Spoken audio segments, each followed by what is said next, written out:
রোহিঙ্গা সংকটে ক্ষতিগ্রস্তদের সহায়তা প্রদানে মার্কিন যুক্তরাষ্ট্র প্রতিশ্রুতিবদ্ধ বলে জানিয়েছেন দেশটির পররাষ্ট্রমন্ত্রী অ্যান্টনি জে ব্লিংকেন। রোববার 25 আগস্ট বাংলাদেশে রোহিঙ্গা ঢলের 7 বছর উপলক্ষে দেওয়া এক বার্তায় একথা বলেন মার্কিন পররাষ্ট্রমন্ত্রী। মার্কিন পররাষ্ট্রমন্ত্রী বলেন, মিয়ানমারের চলমান মানবিক সংকট এবং মানবাধিকার লঙ্ঘন অনেক জাতিগত ও ধর্মীয় সংখ্যালঘু গোষ্ঠীর সদস্যদের এবং বিশেষ করে রোহিঙ্গাদের সম্মুখীন হওয়া সমস্যাকে আরও বাড়িয়ে তুলেছে। ব্লিংকেন বলেন, মার্কিন যুক্তরাষ্ট্র রোহিঙ্গা গণহত্যা থেকে বেঁচে যাওয়াদের পাশে দাঁড়িয়েছে এবং রোহিঙ্গা সম্প্রদায়ের ক্ষতিগ্রস্ত সদস্যদের এবং মিয়ানমার, বাংলাদেশ এবং অঞ্চলের সংকটে ক্ষতিগ্রস্তদের জীবন রক্ষাকারী সহায়তা প্রদানে প্রতিশ্রুতিবদ্ধ।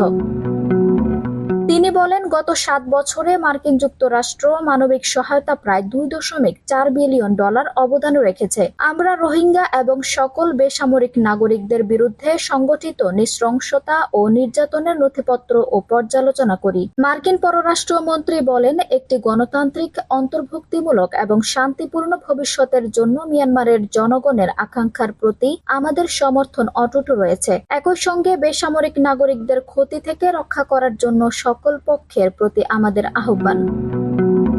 রোহিঙ্গা সংকটে ক্ষতিগ্রস্তদের সহায়তা প্রদানে মার্কিন যুক্তরাষ্ট্র প্রতিশ্রুতিবদ্ধ বলে জানিয়েছেন দেশটির পররাষ্ট্রমন্ত্রী অ্যান্টনি জে ব্লিংকেন। রোববার 25 আগস্ট বাংলাদেশে রোহিঙ্গা ঢলের 7 বছর উপলক্ষে দেওয়া এক বার্তায় একথা বলেন মার্কিন পররাষ্ট্রমন্ত্রী।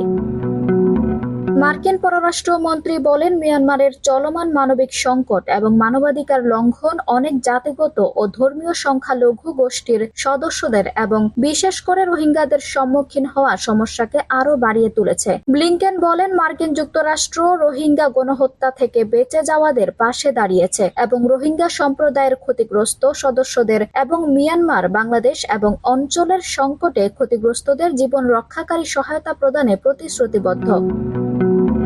তিনি বলেন, গত 7 বছরে মার্কিন যুক্তরাষ্ট্র মানবিক সহায়তা প্রায় $2.4 বিলিয়ন অবদান রেখেছে। আমরা রোহিঙ্গা এবং সকল বেসামরিক নাগরিকদের বিরুদ্ধে সংগঠিত নৃশংসতা ও নির্যাতনের নথিপত্র ও পর্যালোচনা করি। মার্কিন পররাষ্ট্রমন্ত্রী বলেন, একটি গণতান্ত্রিক, অন্তর্ভুক্তিমূলক এবং শান্তিপূর্ণ ভবিষ্যতের জন্য মিয়ানমারের জনগণের আকাঙ্ক্ষার প্রতি আমাদের সমর্থন অটুট রয়েছে। একই সঙ্গে বেসামরিক নাগরিকদের ক্ষতি থেকে রক্ষা করার জন্য সকল পক্ষের প্রতি আমাদের আহ্বান।